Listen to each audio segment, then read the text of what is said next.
All right, guys. So normally I have you watch a video of something regarding leadership.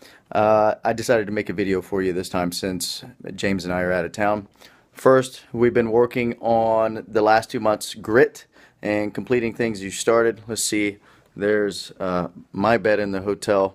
There's James over there. Let's look at his bed. Hey guys. It's pretty good. It's not quite made all the way. We'll give him a little bit more time. He's a little slow to wake in the morning.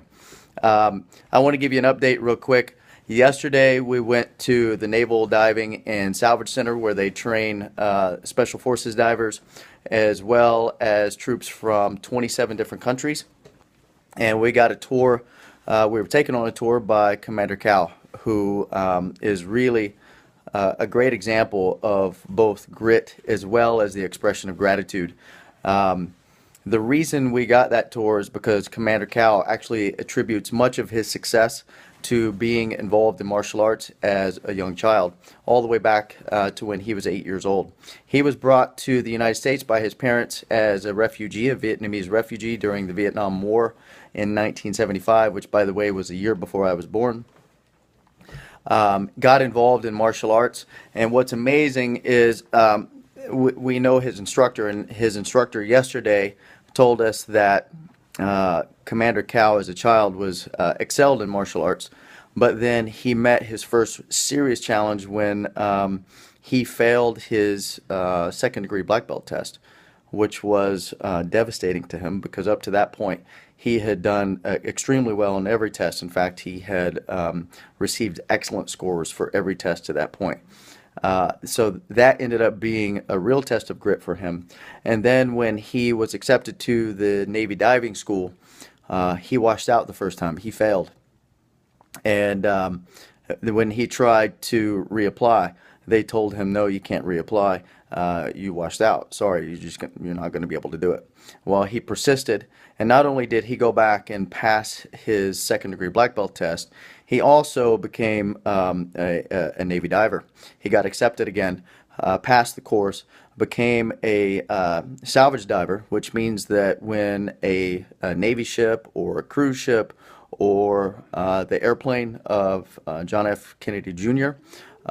Is crashed into the ocean, he and a team would go down and recover not only the individuals that were in the boat or the airplane, but also the ship or the airplane itself, and then either fix it, repair it, and then get it moving again, or put it in a salvage yard. But they just don't want it to stay in the bottom of the ocean. So he did that for a couple of years, and then went on to become an EOD specialist, which means that he would defuse bombs, and spent several tours in Iraq, 5 tours in Iraq, in fact, and then came back 19 years later and became commander of the very Navy Center where he became a diver. So it's a very interesting story.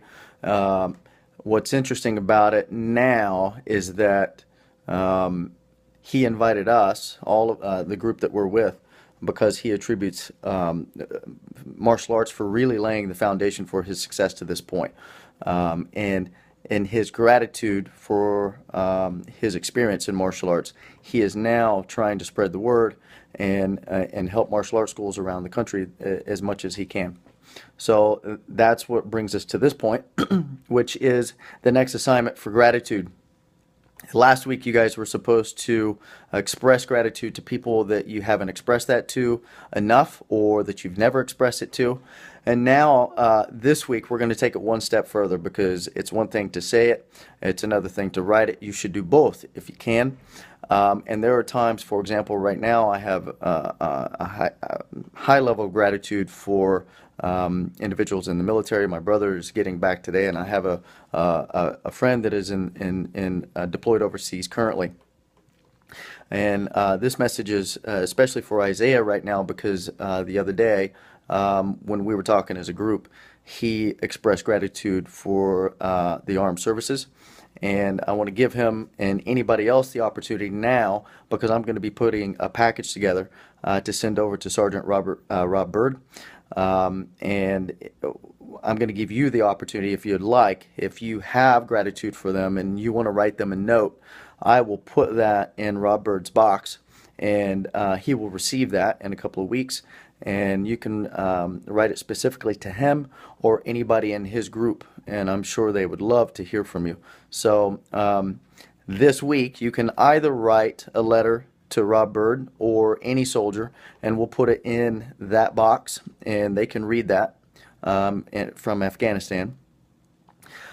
Or you can write a letter or a note to anybody in your life to express gratitude to them.